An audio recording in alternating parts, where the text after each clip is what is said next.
கலைஞரின் வான்புகழ் கொண்ட வள்ளுவம். தலைப்பு: நட்பு.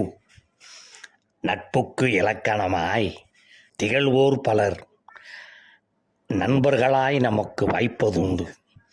நட்புக்கு இலக்கணமாய் திகழ்வோர் பலர் நண்பர்களாய் நமக்கு வாய்ப்பதுண்டு. நரியது பரியது என நான் ஆய்வு நடத்தாமலே அவர் நடத்தையினால் நன்கு புலப்படுத்துவோர் உண்டு.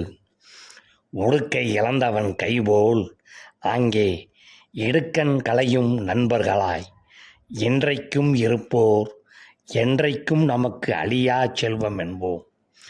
பாண்டவர் உன் சகோதரன் என உணர்ந்த நிலையில் பாரத போரிலே அவர் பக்கமே நீ நிற்க வேண்டும் கர்ணா என பரந்தாமன் கண்ணன் பக்குவமாய் உரைத்த போதும், பால் பொங்கிய மார்புடனே குந்தி தேவி பாசமுடன் பாண்டவர் பக்கம் வந்துவிடு மகனே என அழைத்த போதும், பால் பொங்கிய மார்புடனே குந்தி தேவி பாசமுடன் பாண்டவர் பக்கம் வந்துவிடு மகனே என அழைத்த போதும், தொல்லைப்படுத்தாதீர் அம்மா, நான் துரியோதனனின் நண்பன்.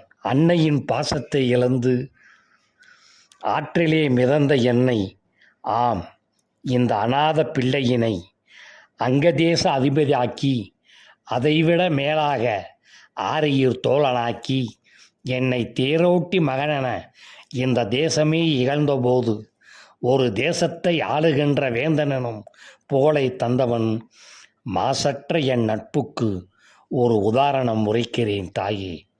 அன்றொரு நாள் அஸ்தினாபுர அரண்மனையில் துரியோதனனின் தூய பத்தினியாம் பானுமதி தேவியுடன் சொக்கட்டான் ஆடிக்கொண்டிருந்தேன்.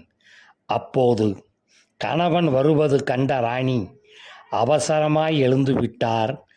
ஆளானுக்கு மரியாதை காட்டி பந்தயத்தில் தோற்றுவிட நேரும் என்பதால் தான் பரபரப்பாய் எழுந்தோட முனைகிறார் என நினைத்து, அதெல்லாம் முடியாது, அமருக என அவரை நோக்கி கை நீட்ட அந்த கை அவர் அணிந்திருந்த ஆரத்தில் பட்டு அருந்து உதிரின மணிகளெல்லாம்.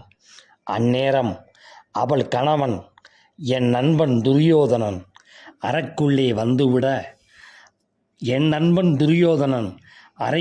வந்துவிட அதிர்ந்து போகவில்லை நாங்கள் இருவரும். அண்ணன் தங்கை என எமை பாவித்த மனம் மாறாமல் மன்னன் துரியன் மரியாதையாய் கேட்டான், மணிகளை எடுக்கவோ மாலையில் கோக்கவோ என்று. மாசு மறுவற்ற மனம் கொண்ட அந்த நண்பனுக்கு காசினி பழித்திடும் துரோகத்தை நான் செய்யலாமா என கேட்டு, மாசு மறுவற்ற மனம் கொண்ட அந்த நண்பனுக்கு காசினி பழித்திடும் துரோகத்தை நான் செய்யலாமா என்று மறுத்துவிட்டான் கர்ணன். போர்க்களத்தில் அழைத்து விட்டான் ஆவிதனை அருமை நண்பன் துரியோதனனுக்காக. முகமது நட்பது நட்பன்று நெஞ்ச தகமது நட்பது நட்பு. இன்முகம் காட்டுவது மட்டும் நட்புக்கு அடையாளமல்ல, இதயமாற நேசிப்பதே உண்மையான நட்பாகும்.